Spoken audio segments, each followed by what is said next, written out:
Welcome to Africa Insight. In this week's video, we look at one story, and that's the Africa Risk Report, and I'm joined by my colleague Jacques now, who publishes the report and is responsible for it. So Jacques, tell us what's the report about?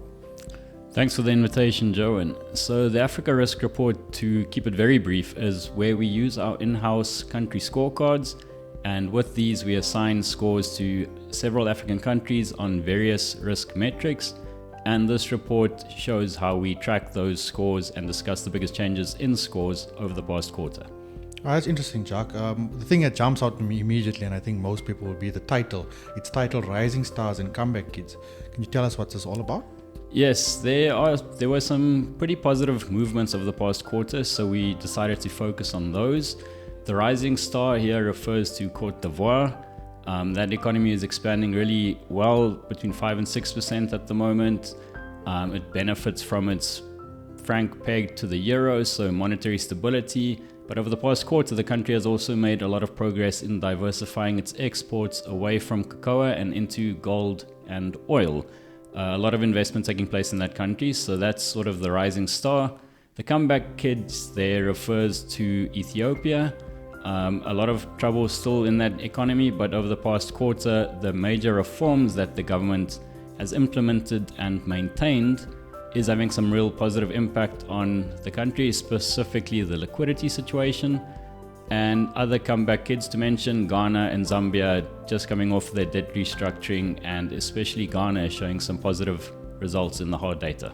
That's interesting, Jacques, especially with Côte d'Ivoire elections coming up, so good news there for Ouattara if you're saying the economy is doing well. In Ethiopia, one of the countries I cover, considering the conflict, the possibility of starting again, especially with the Tigray, that's some good news. So Jacques, you said not everything was positive. What were some of the negatives that you picked up, or some of the trends you can maybe unpack for us? The two biggest deteriorations in risk were in two countries with the worst risk scores, so Mozambique and the DRC. In DRC, you've covered the conflict in the east quite extensively. Over the past quarter, we've seen the sort of secondary effects of this in the liquidity situation. So the government is spending a lot more on the military and the police service.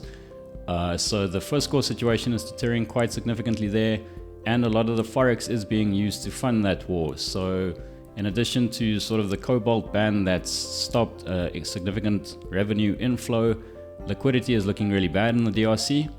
And then for Mozambique, the country is betting so much on its LNG sector. We've just seen delays and delays.